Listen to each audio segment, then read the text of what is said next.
За юу цаан тэгээд дараагийн бичлэгээр уулзаж байгаа да. Таатай байна. Өнөөдөр хэдүүлээ би хамгийн дээд түвшний шинэ комынхоо 12 дугаар партаар уулзчихжээ. Тэгээ бичлэгээр уурцгаая.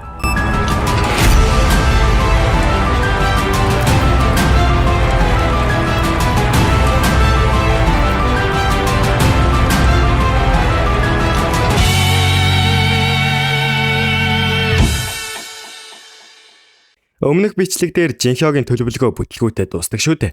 Тэрнээс шиг ярьцгаая. Бодлын бие хүмүүсийг ашиглан Терезаг аргалж байх ч Тереза хүмүүсийн дундуур тоохгүй давшин. Шууд бодлын биед анхааран довтлон онхон тэр. Түүнд бурхны чадварч нөлөөлж байх ба нөгөөх нь ч нохоо санаа гарган. Терезагийн нүдэн дээр маш олон хүнийг алхан тэр. Хүмүүсийг аврах, бусдыг хамгаалах гэдэг нь Терезагийн хүсэл зорилго бол харин түүний сул тал нь хэнийгч авраж чадахгүй байх. Багаасаа хэдий өөрийнх нь эрсдэж байсан ч бусдын төлөө урагшлах ёстой гэсэн Лоренса гих гэр бүлд өссөн гигантын Тереза хүмүүсийг аварч чадахгүй байгаадаа гашуудах. Тэр үед нь гигант нөлөөнд автж байна гэдэг. Энэ үед нь ч хоёр дахь гамшиг нь гарч ирэн бодлын бие рүү дайрнаа. Гэхдээ дайрах биш, үүнийг нь Жинхёг шийдсэн байх бөгөөд Терезад юу болсныг хараад ихэд уурлаа. Чамайг 50 өгүүлэхгүй гэж хэлээд эртний луу чулуунагийн жинхэнэ биеийг гаргаж ирнэ. Харин чулуунаа нэг скелээ хэрэглэн амнаас асар том бием цацраг гаргаж нэг л дайралтаар бодлын биеийг тарчлаа үнс болгон алдаг. Харин түрүүний нөлөөнд автах гээд байсан шинж тэмдгийг нь Жинхёг хараад сонирн болно. Энэ нөлөөнд автах нь нэг л учиртай бололтой. Алис хүртэл гигант нөлөөнд автах юу гэсэн үг болохыг мэднээс дээл гэж байна. Удалгүй ч 9 он өөрийн тулааныг дуусган арай гэж хилэнцгийг ялчаад гараад ирнэ. Харин Жинхёг эвдэрсэн зүйлээ хайж бай гэж хэлээд сэлэм өгнө гэдээс амлалтандаа хүрэн Медусагийн сүмийн сэлмийг өгнөө. Харин дараа нь бүгд буцан бүжгийн тавих юмд очих ба энэ хэргийг мөрийн нууцаар үлдсэн гэдгийг менежерүүд мэдсэн байж байна. Хаастын энэ хэргийг зүгээр өнгөрөөхгүйгээд мөрийн эзэмшдэг бүх зоосыг хурааж авна. Харин мөрийн эмт хөрөнгө оруулдаг байсан самурай бүлгийн толгойлогч ууртай наргагүй явж байгаад Юсонд байсан илтийг харчаад наа чин манай тэнгэрийн булгийн илд байна. Чи хулгайлсан байж тэгээд хулгайлчаад олны өмнө бариад явж байдаг яасан ширэн нүртэй гарвэ гэж хэлснэ. Юсон гэдгийг харчаад гөлөг болно. Юсонч яасан гинэ гэд үсийг нь хусаад зодчхоод амаа мэдж яваарай л гэж байна. Харин үүнийх нь хариуд толгойлогчийг нь өөр хүнээр ялуулах гэж байсан нөхцөл нь биелнэ.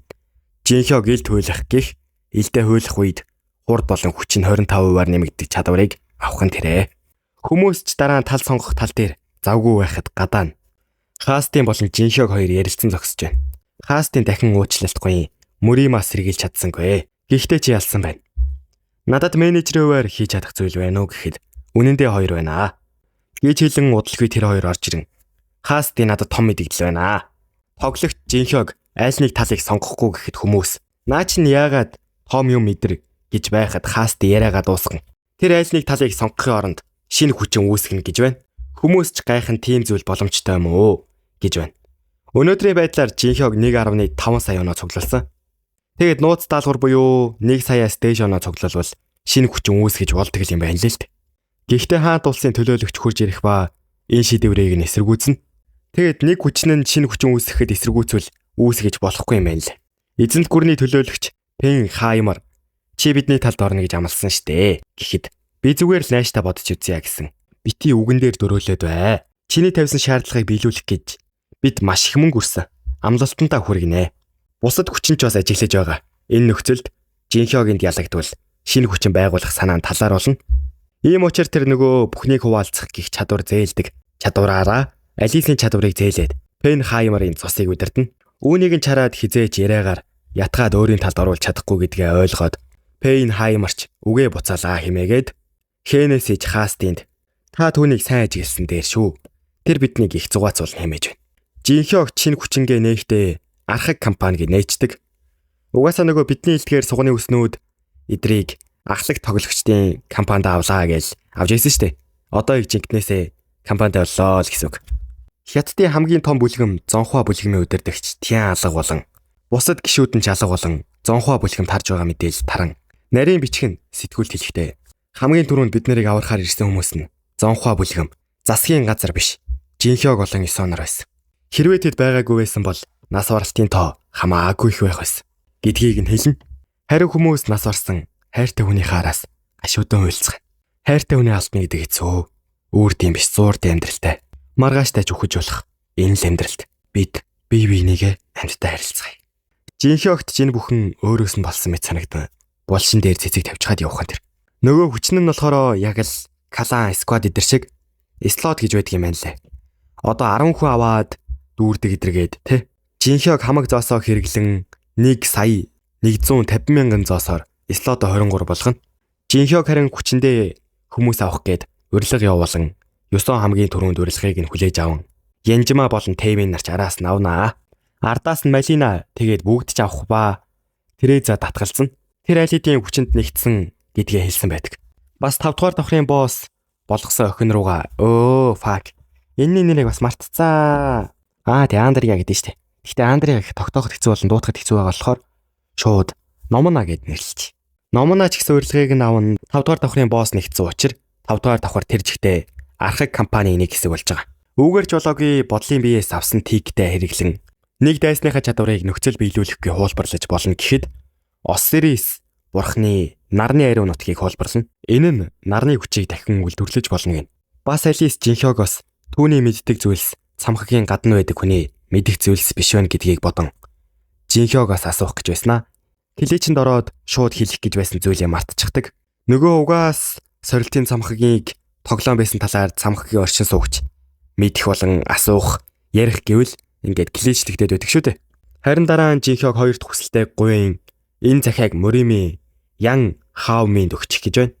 Дараа нь үзэгдэл солигдсон Хаомин нь тохиролцооны саналыг хүлээж аван ирсэн байх бөгөөд тэд тохиролцоогоо эхлэн солих гин. Мөрийн дотор тэнгэрлэг чөтгөрийг хамгийн хүчрэх ингэж тооцдог. Бас түүнийг дахин шүтдэг байгууллагыг тэнгэрлэг чөтгөрийн шашин гэдэг. Тэнгэрлэг чөтгөрийн шашин дотор Ян Хаомин түүний чадвартай харьцуулахад дороо нэг ингэж тооцогддог. Яг одоо Муримийн бүх цоосыг хурааж авсан байгаа энэ нөхцөлд түүний амжилтанд хүрэх хүсэл дээд зэгтэй байгаа. Жинхёг нэг чадварыг нь хуулбарлах гэхэд түүнд амжилтанд хүрэх найдвар төрүүлэх хэрэгтэй гэн.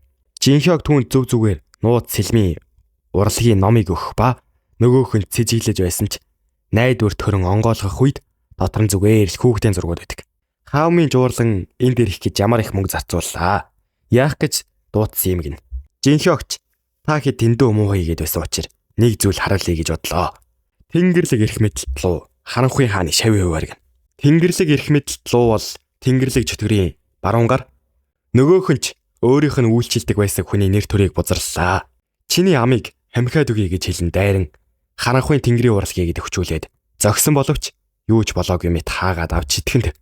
Жинхёг харин сая түүнээс хуулбарлсан харанхуй тэнгэрийн урлаг болон элдийн булчаа нэгтгэн харанхуй тэнгэрлэг чөтгөрийн хааны урлагийг эзэмшнэ.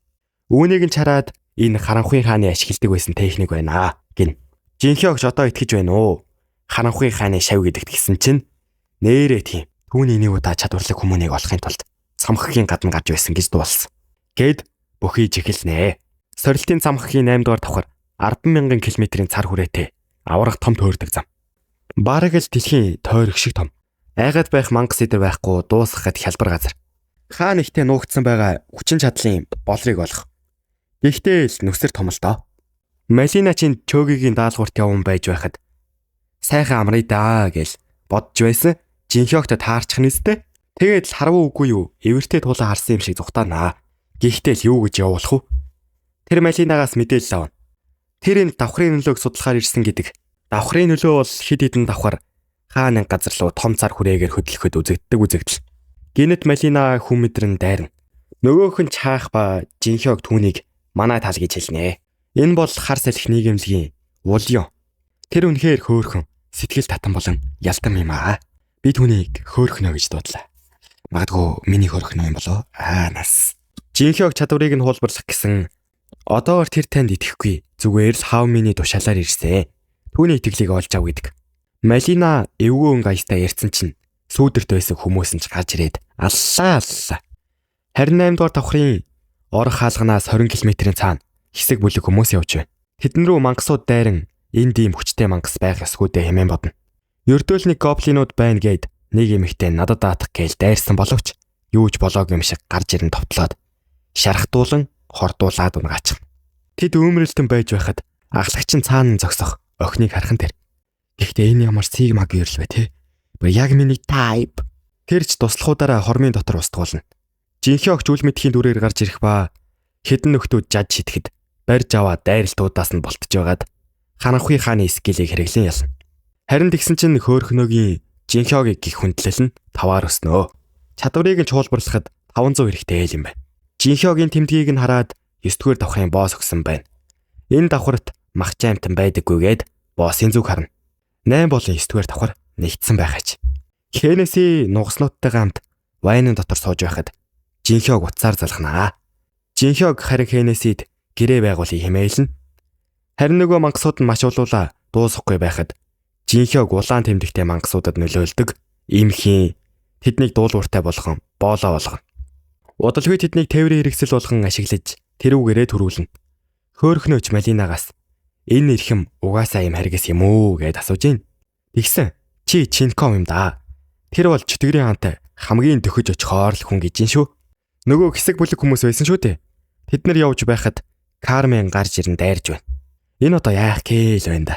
Жинхёог нөгөө талд нь хідэн хуучин жотонууд худалдаж аваад хідэн хэрэгсэлтэй нэгтгэн сайжруулад бүх гоблинуудад жото өгөн урдаа таарсан бүх ханнуудыг цөмлөөл явж байна. Энэ маягаараа 8 дугаар давхрыг ойролцоогоор 7 хоногт дуусгана гэж бодоод явж байсан. Нөгөө Кармен чарт нь гараад ирэхэн тэд нар дайрах гэсэн надад барьцааны хүн байгаа гэд нөгөө хідэн гаруудыг харуулсан сүрдүүлэх гэж оролдоно. Гэхдээ юу гэж Жинхёог сүрдүүлэхэд орох вэ те? Жинхёог шууд нүрнээс нь базан өргөө давхан тэр. Кармен өөрийгөө давуу талтай гэж эндүрч байсныгаа ойлгоод цухтах гэд бөмбөлөг дотор орсон. Жинхёог шууд бөмбөлөгтэй хамт нэвч чаахан тэрээ. Харин 9-р давхарт босс нь Жинхёогийг ирэхээс өмнө гэд бэлтгэл ажлаа хангаал сууж байсан. Кармен тэнийг болтлоо нүдүүлчихсэн. Портал нээгээд ороод ирнэ. Хүссэн газраа портал нээ шилжих чадвартай менежерийн чадварыг Жинхёог нүдэж байгаад ашиглаад 9-р давхар шууд ирсэн эргээ. Хүний тооны давуу дэндүү их байгааг хөөхнөөж хараад бид танд зам гаргаж өгье. Та зүгтаарай гэхэд зүгээр харж бай. Тэд намайг яаж чадахгүй. Ямар ч нөхцөлд байсан надад итгээд надад даатах. Би өөрийнхөө хүмүүсийг хизээч хүлэхгүй гэхэд хөөхнөө бодохдоо хизээ хамгийн сүүлд надад хүн санаа тавилаа да. Мартчихсан байна. Ингиж мэдрэгддэг үлээ гэж бодно. Тэгээд л хөөхнөөгийн хүндэл нь 20-оор нэмэгдэнэ. Гэхдээ энэ хөөхнөө надтай суужвал би үргэлж түн санаа зовондоо. Шаахгүй. Дайсны талаас Кангорч гих аврах том залуу нь Жинхёогийг тулаанд дуудан дайрахад тэр дороо өвчгөн. 9-р давхарт 3 босс мангас байдаг. Гэхдээ энд ердөө нэг нь л байна. Нэг босс нь ч нөгөөдүүлээ эртэл цаг очихоор дайрна. Барьцаалагдсан хүмүүсийн нэг нь скилээ хэрэглэн үзэгдэл солигдоо Америкийн нэгдсэн улсад Эйшлиг гих охин барьцаалагчсан байгаа хүмүүсийг барьцаалагчсан гэдгийг мэдгүй ингээд тэд нар ирэхгүй байна. Удаад байна гэж санаа зовн. Ардаас нэг хүмүүс явуулах гэсэн чинь босс нь 8 дугаар давхар бол зүгээр л нэг тойрдог зам. Санаа зовлтгүй гэсээр байгаад болиулнаа. Нөгөөх нь жуурлан лифтэн таксан тавиад хамаг юм хаг зөхөж байхад нөгөө гарын ашигласан хараагаа хуваалцах чадвар идэвхжээ. Энэ охинтой холбогдно. Энэ охин нь болохоор тэр залуугийн найз охин юм байл. Залуу нь 9-р давхрын босс баахан мангастай 8 дугаар давхарт буугаад иржээ. Бидний мэддэг цамхгийн дүрм үгүй болж дэлхий дахинд анхааруул гэж байна. Энэ нь энд шууд стримэж болохгүй байгаа болохоор найз охиноороо хийлгэж байгаа байхгүй. Босс мангасч өөрөө Жинхёог руу дайрна. Гэхдээ Жинхёог 5 тулааны сүнсийг дуудан гаргаж ирэхэн тэрээ. Эмх замбраагүй байдал болж энэ тэнд битүүл тулаан болж. Харин цамхгийн гадна талд Тереза Янжма Тэми хоёрын гэрт зочлон ирэх ба тэд Жинхёогийг мэдээгээр гарч байгааг харан хамтдаа үзцгэн. Гэхдээ Тереза үзээд Жинхёогийг өөр эмхтэй хамтрагчтай болсон байгааг нь хараад баг зэрэг хардаастай. Тэд ч тулалцаар нөхцөл байдал тэдний талд байх үед нөгөө хоёр босс нь ороод ирэхэн тэд явчаад ирэхдээ хэрэгслүүд авчгаад ирсэн байдаг. Булчлагдсан авраг битийн яс. Өрсөлдөгчийнхөө зэвсгийг бүр мөс устгадаг хэрэгсэл. Цэвэр цуснд дэвтээсэн мөчөр нэг л гэмтэй хэм бол үүрд гэмтээдэг. Энэ гэмтэл нь хизээж идэгрэхгүй. Тэгээд нилээдгүй хэцүү нөхцөл байдалд орон цөөвөр чанан мөрийн дайчдыг ядах юмгүй ялж байхад хөөхнөө цөөвөр чонтой тулалдан түргэн сүүдрийн арга барилаа ашиглан шарах үлдээж чаддаг. Жинхёог хэрэгслүүд нэгтгэн нэг зүйлийг хийж эхлэх ба энэ нь 2 минут 30 секундын дараа бүрэн болно гин. Жинхёогч энэ бол чиний амнаас. Энэ сүрүүл чи эндээс амьд гарахгүйгээд Малинагаар хамгаалуулна. Тэгээд тэр өөрөө Силпидийн салхиар дээж хөөрөн доор нь ч нэг мангас бууж ирэхтэн дайрахаар досоол байж. Гэхдээ Жинхёог чулуунагийн нуруунд дээр суугаал нисээд явхан тэрээ. Яг л тэр мөчид стрим тасалтан унтрах ба Хенэс Жинхёгийн стрим бичлэгийг нэдийтлээд Жинхёг болон үл мэдхийн ялгаатай харагдуулан Занглааг нэдийтлж байгаа. Оронд нь эртний лууны арсыг өгье гэсэн байжээ. Бараг л эдиторээр ажил авсан шүү дээ. Мөн тэр өндөр зэргийн биет 8 дугаар давхарт оролцож болохгүй гэж 8 дугаар давхрын хаалтыг Хенэсигээр хийлгэсэн байдаг. Үүнийг ч Хенэси яагаад хийлгэснийг нь гайхан сууж байхад гинт яаралтай тохиолдлууд дууран анхааруулга ирнэ. Яасан бэ гэвэл Хенэсиг түр явсан байхаа уурна нэг хүн гихэн цаашаа нэг гар хурж ирэн хаалтыг нь цуцлсан байх гэж. Жинхёг цэргүүттэй тулалцаар дэндүү олон мангас байсан тул улаан сумаа өдрийн гэрэлтэд хослуулан хэрэглээд хомроглон устгахын тэр босс ч тэр арай хийж хаанаа. Босс аянгаараа дайрахад ерөөсөө он чадахгүй байна. Боссууд ч тэр Жинхёг руу ойрдож чадахгүй байна гэж бодоол тэр үедээ тэр Малинагийн хамгаалж байсан хэрэгслийг анзаарна. Гэхдээ л тэр хэдийнэ оройтсан байх ба хувь тавиланг холбогч утсаар хариу өгсөн хүнийг дуудах ба 7 дугаар давхрын хөлдсөн илт бүлгийн толгойлогч Калакал цэргүүттэйгээ гараад ирэх нь тэрэ. Жинхёгч тусалж байгаад баярлаа. 3 сарын шидэт талстын төлбөрийг боллоо гин. Нөгөө сар болгон шидэт талс давна гэж ярьсан шүү дээ. Тэрнийхээ 3 сарыг л болоод байгаа. Калакалч ирсэн тул дайсны тал ганц байсан хүний давууг аалдан ямар ч давуугүй болно. Калакалч нэг босстай нүзээд шууд багал зурдаж аваал газар савн цохиж байна. Хөөхнөөч цөөвөр чоныг гөлөг болгож байна. Жинхёг чувуутай нэг үзэх гээд шувуу өөртөө бардан аянгаараа дайрахад Жинхёг нүцгэн гараараа дайралтыг нь яцаачгаад харанхуйн тэнгэрлэг чөтгөрийн хааны урлагийг идэвхжүүлээд ганц л зохиод боссыг ялчихдаг юм. Цэргүүд нь Жинхёгд 8 дугаар давхрыг ялсанд нь баяр хүргэн зогсож байхад шувуу газар твтэж байх та. Чиний дайралтыг авсны дараа ойлголоо. Чи түүний хаанаж хүрэхгүй хэмээн хэлэх. Тэрл мөчөд нэгэн оршихуй тэнгэрээс бууж ирэх ба. Бүх зүйлийн цаг хугацаа зогсон. Бүр чулуунаа хүртэл гацсан. Чулуунагийн цаг хугацаанд зогсох нь тэрэ. Жинхёгч би хангалттай бэлдсэн гэж бодсон юмсан. Гэтэл чи буугаад ирлээ. Чөтгөр химээл. За тэгээд энэ удаагийн бичлэгийг нүрээд дуусчихна. Тэгээд лайк болон subscribe-аараа хүлээж аваарай. Тэгээд дараагийн бичлэгээр уулзлаа. Түр бай. Peace out. Bye.